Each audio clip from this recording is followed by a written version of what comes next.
Have you ever felt like no matter how hard you try, money keeps slipping through your fingers, as if something is silently pulling you backward every time you try to move forward? Why does financial pressure feel like a shadow that never stops following you? Why do unexpected expenses strike with perfect timing, almost as if they're designed to break your momentum? And what if the trap you're caught in isn't random at all? What if you've been living inside a financial maze built on rules you were never taught, but are punished for breaking every single day? Here's the truth. Long before banks, budgets, or modern finance existed, there were ancient economic laws designed to protect people from chaos and set them on a path towards stability and strength. These laws shaped entire societies, yet most of us today have never even heard of them. And the very first law, the law that unlocks all the others, is stewardship. Stewardship isn't about wealth, it's about responsibility. In Scripture, Adam wasn't placed in the garden to relax, but to manage, cultivate, and expand what was entrusted to him. Nothing grows in the hands of someone who refuses to manage what they already have. Most people don't steward their resources. They react to them, drifting from crisis to crisis while wondering why nothing changes. But stewardship is intentional direction, not emotional survival. It's the moment you stop being controlled by money and start taking authority over it. And once this first law is activated, everything else begins to shift. If stewardship is the foundation of wealth, diligence is the force that activates it. You can understand your assignment, you can desire change, you can even pray passionately for breakthrough, but without diligence, nothing takes root. In Scripture, diligence is not portrayed as mere hard work. It is disciplined consistency, the kind of focus that anchors a person when emotions fade and motivation disappears. Proverbs declares that lazy hands lead to poverty, while diligent hands bring abundance. This is not a moral judgment. It is an economic law. Diligence is the bridge between what God gives and what you become. In ancient Israel, the diligent were not simply the busy, they were the intentional. They rose early not out of anxiety, but because they understood seasons. They planted when planting was required, harvested when the time was right, and prepared their households for winter long before the cold arrived. Their diligence protected their families. Their consistency created surplus. Their discipline built margin, and their habits shaped generation after generation. Today, diligence has been replaced by distraction. People confuse activity with progress. They work tirelessly, yet accomplish little because their energy is scattered across impulses, entertainment, comparison, and constant noise. But diligence requires direction. It demands that every action serves a purpose. It asks whether the work you do today builds the future you claim to desire. There is a hidden truth within diligence. God blesses motion, not intention. A diligent person does not wait for perfect conditions. They move with what they have. They start where they are. They take responsibility for what is unfinished. When you practice diligence, you are declaring with your actions that you are ready for increase. You are signaling to heaven that you can be trusted not only with opportunity, but with the discipline required to sustain it. Diligence turns prayers into progress. It turns dreams into strategy. It transforms the ordinary into the extraordinary. And in the economy God designed, diligence is not optional. It is the engine that carries every steward from potential to fulfillment. If diligence strengthens your ability to build, debt is the invisible force that quietly tears everything down. Debt is not simply a financial inconvenience. Scripture describes it as a form of bondage, a chain that binds the future long before it arrives. In ancient Israel, debt was not abstract. There were no credit cards, no adjustable loans, no interest rewards. Debt meant losing your land, losing your inheritance, or in the worst cases, losing your freedom. One bad harvest could force a man to sell himself or his children into servitude. Proverbs was not offering poetic advice when it warned that the borrower becomes a servant to the lender. It was describing reality. God's economic system was designed to prevent that kind of permanent captivity. The Sabbath year and the year of Jubilee existed for one radical reason: to stop debt from becoming generational. Every 7 years, debts were released. Every 50 years, land returned to its original families. God refused to allow poverty to become a prison and refused to let the powerful accumulate endless control. Debt was always meant to be temporary, never a lifestyle. Today, the world has reversed that design. Culture encourages people to borrow for everything: phones, vacations, weddings, furniture, entertainment, clothes, conveniences that do not last and never multiply. Debt has become normalized, even celebrated, yet its chains are just as real as they were in ancient times. It steals peace. It steals momentum. It steals opportunity.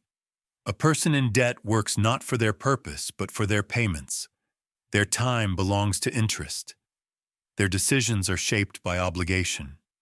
Their future becomes boxed in by agreements they barely remember making. What most people call a financial struggle is often just the weight of unnecessary debt slowly suffocating their freedom. Debt narrows your choices until even obedience becomes difficult. You cannot respond quickly to God when you are tied to the lender. You cannot pursue the unexpected when your income is already claimed. To avoid debt is not about fear. It is about protecting your calling. It is reclaiming the freedom to move, to grow, to build, and to follow where God leads without the whisper of a creditor directing your steps. If debt steals your future, saving protects it. In Scripture, saving is not presented as an optional habit for the cautious. It is a command rooted in wisdom, foresight, and obedience. The Bible does not illustrate this principle with kings or merchants, but with something far more humbling: the ant. This tiny creature, with no supervisor, no overseer, and no one forcing accountability, gathers in the summer and stores for the winter. In ancient agricultural societies, this image carried enormous weight. A harvest season could bring abundance, but if a family failed to set aside resources, even a mild drought or a failed crop could lead to starvation. Saving was not about fear. It was about survival, stewardship, and honoring the rhythm God wove into creation. Today, technology creates the illusion of endless provision. We live in a world where goods arrive overnight, food appears at the tap of a screen, and financial emergencies seem distant until they crash into our lives. People who do not save walk blindly into winter. People who save walk into it prepared. Saving is not hoarding. Hoarding springs from fear, from the belief that resources are your only security. Saving springs from wisdom, the conviction that planning is cooperation with God rather than distrust of Him. The most overlooked truth is that saving is not just storing money. It is storing margin, and margin is one of the most powerful spiritual tools a person can possess. Margin gives you the capacity to make decisions out of clarity, not pressure. It gives you the strength to weather storms without panic. It allows you to give generously without destabilizing your household. It positions you to seize opportunities others cannot afford to touch. In the Old Testament, God even built margin into the law itself, commanding farmers to leave parts of their fields untouched, both for the poor and for unforeseen need. This was structured wisdom, not wasted potential. You do not save because you have abundance. You save because you understand seasons. And when you build margin into your life, you create the space where God can bless, guide, and expand you without resistance. If debt steals your future, saving protects it. In Scripture, saving is not presented as an optional habit for the cautious. It is a command rooted in wisdom, foresight, and obedience. The Bible does not illustrate this principle with kings or merchants, but with something far more humbling. The ant. This tiny creature, with no supervisor, no overseer, and no one forcing accountability, gathers in the summer and stores for the winter. In ancient agricultural societies, this image carried enormous weight. A harvest season could bring abundance, but if a family failed to set aside resources, even a mild drought or a failed crop could lead to starvation. Saving was not about fear.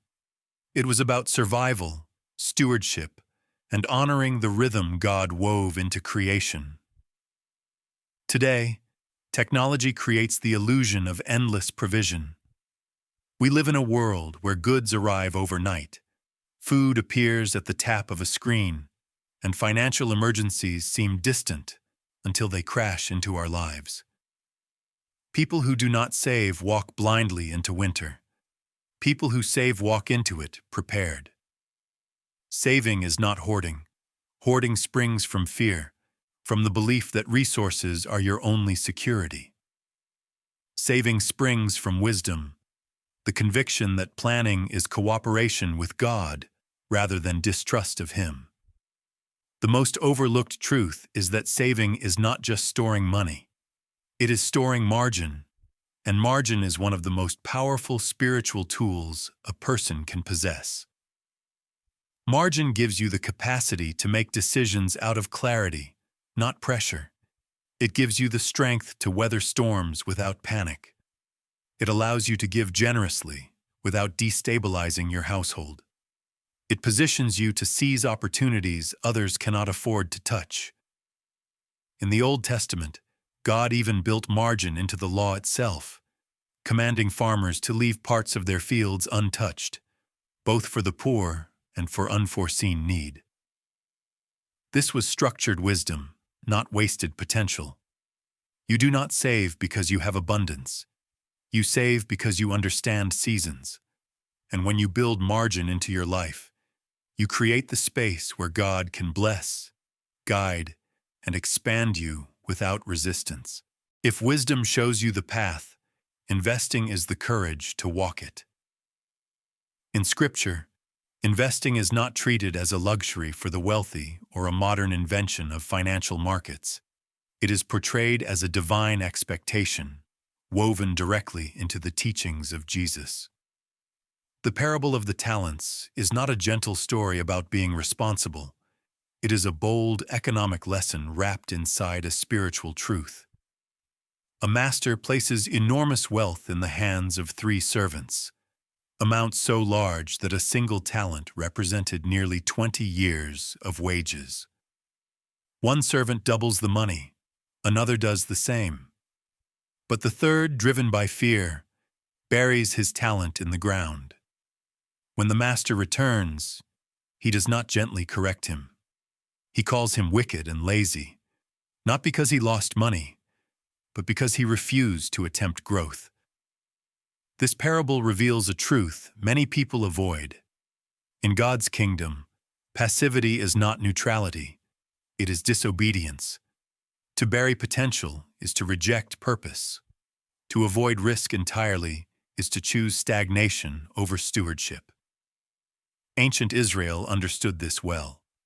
Investing was part of everyday life, trading goods, lending responsibly, cultivating land, forming partnerships, expanding herds. Every act of investment required courage, calculation, and trust. Growth could never happen without stepping into uncertainty. Today, fear disguises itself as caution. People tell themselves they are being wise by avoiding risk, but what they truly avoid is responsibility. They cling to safety while silently sacrificing opportunity. They bury their gifts under routine, their potential under hesitation, and their resources under fear of failure. Yet Jesus makes one message unmistakably clear. God is not pleased when his gifts stay the same. What he places in your hands is meant to increase. Investing is not about greed or chasing status. It is about multiplication with purpose. When you invest, you honor the God who multiplies. You create resources to strengthen your family, support your calling, elevate others, and build what generosity will later distribute. Investing transforms what you have into what you were meant to carry. Fear buries, faith multiplies, and in God's economy, growth is not optional. It is the mandate of those entrusted with much, and even more for those entrusted with little. If investing multiplies resources, integrity determines whether that increase can last. In Scripture, integrity is not a soft moral ideal. It is a structural requirement for any form of lasting wealth. God repeatedly condemns dishonest scales, false measurements, and deceptive business practices. These were not metaphorical sins. In the ancient marketplace, a corrupted scale could rob an entire community. A dishonest merchant could manipulate prices, exploit the vulnerable, and destroy trust. Economic corruption was spiritual corruption, because it violated the very character of the God who calls himself just.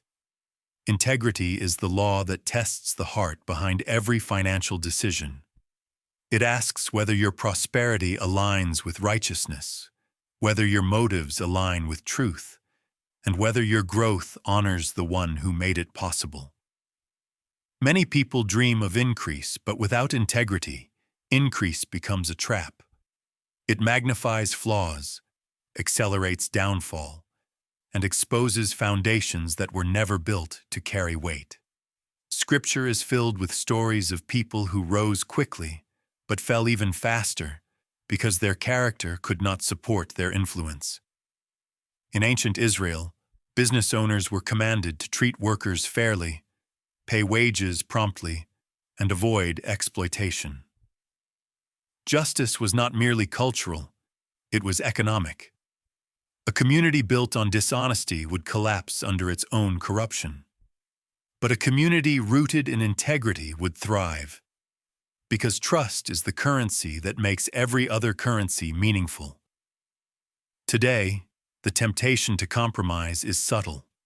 People justify dishonesty by calling it strategy. They rationalize shortcuts as efficiency. They excuse manipulation as competitiveness. But integrity is not measured by what others see. It is measured by what God sees. When integrity governs your decisions, you create a foundation strong enough to sustain long-term blessing. Your reputation becomes an asset. Your consistency becomes influence. Your honesty becomes generational protection. Integrity does more than preserve wealth. It purifies it. It aligns your actions with your faith and your ambition with your character. Integrity ensures that what God multiplies in your life does not become the very thing that destroys you. Without integrity, success collapses.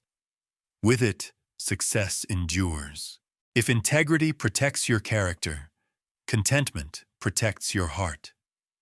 Scripture warns repeatedly about greed, not because God opposes prosperity, but because greed distorts the soul until wealth becomes a master instead of a tool. Contentment is not passivity, nor is it a rejection of ambition. It is the ability to desire growth without being consumed by it.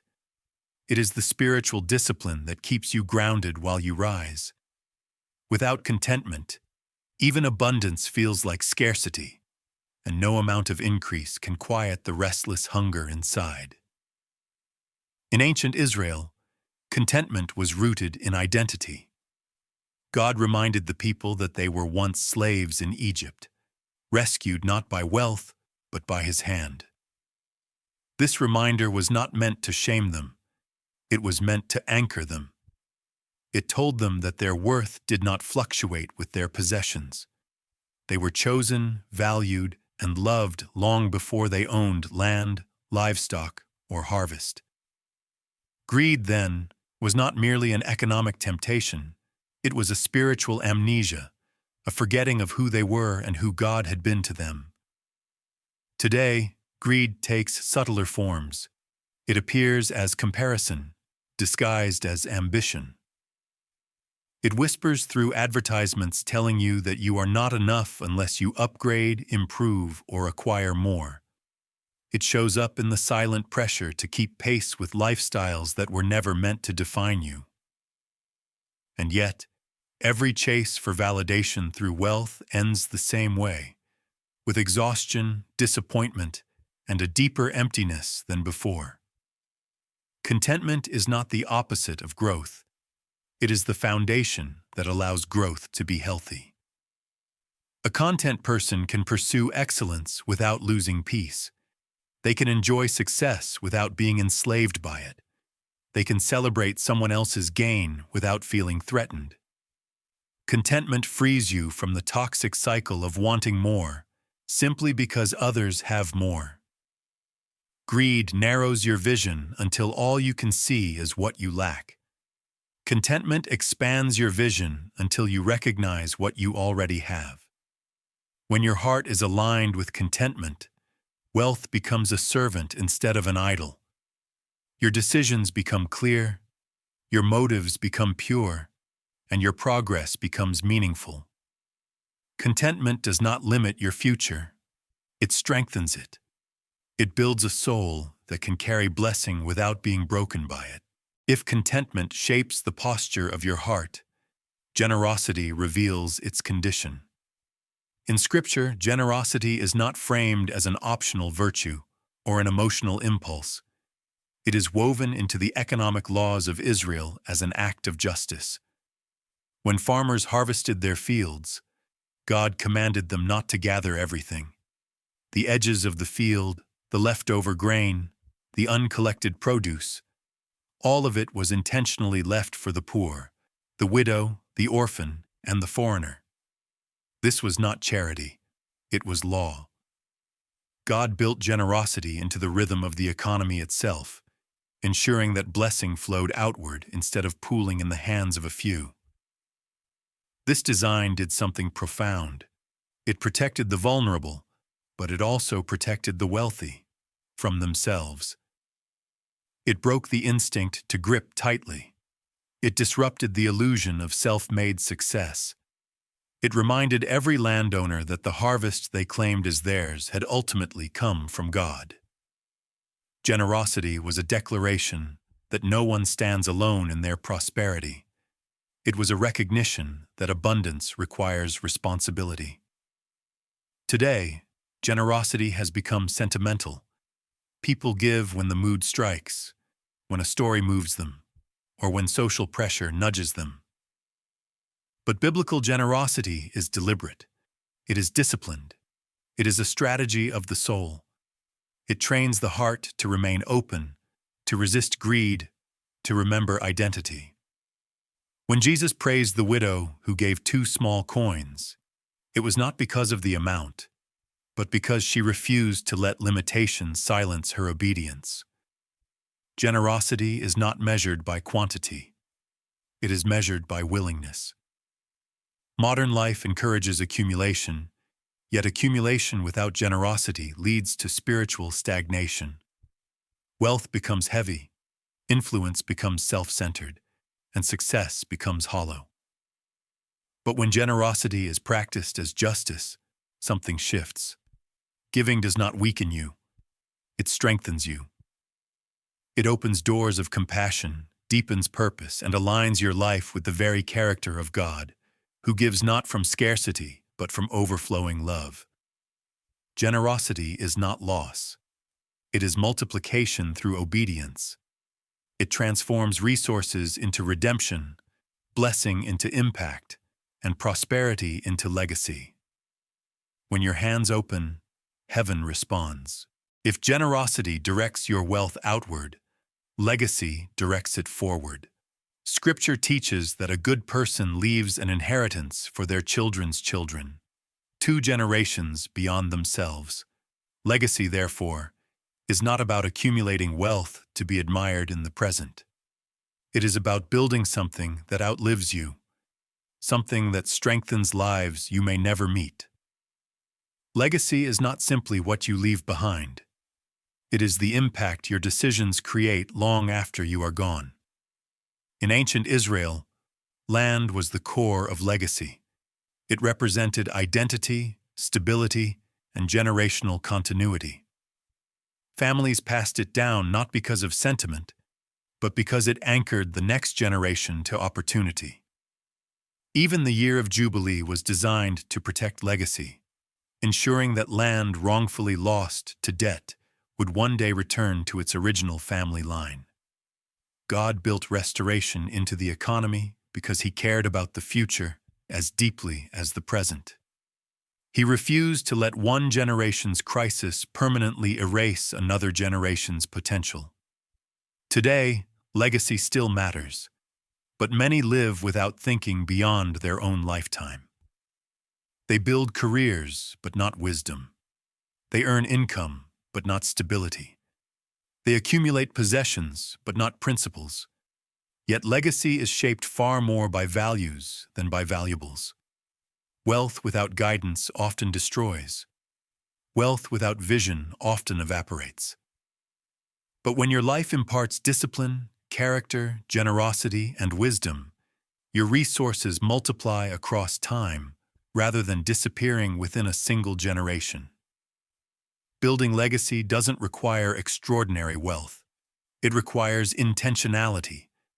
It begins by breaking cycles of debt, mismanagement, instability, and fear. It continues by establishing new patterns, planning, saving, investing, teaching, modeling integrity. It culminates when your children no longer start where you started, but where you ended. Your ceiling becomes their floor. Legacy is the ultimate expression of stewardship. It is the moment your obedience becomes someone else's opportunity. It is the proof that your life was planted, not wasted. And in God's design, the greatest measure of prosperity is not what you gather in your lifetime, but what continues to grow long after you are gone. When you step back and look at all 10 financial laws together, a pattern emerges, one far deeper than money, strategy, or discipline. These laws were never meant to simply make people wealthier. They were meant to make people freer. Stewardship gives you responsibility. Diligence gives you movement. Avoiding debt gives you breathing room. Saving gives you margin. Counsel gives you clarity. Investing gives you multiplication. Integrity gives you stability. Contentment gives you peace. Generosity gives you purpose.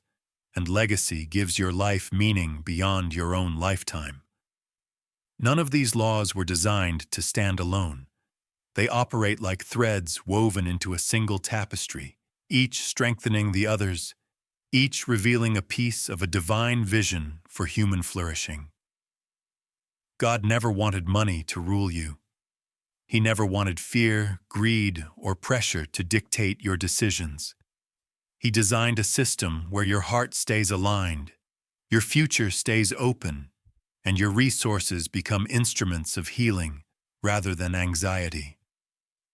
When you follow these laws, you do more than build wealth.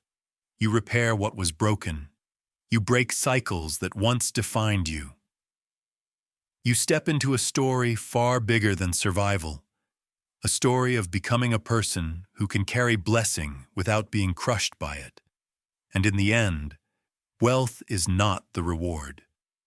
Transformation is, because the greatest riches you will ever hold are not in your hands, but in the kind of life you build, the people you lift, and the legacy you leave behind.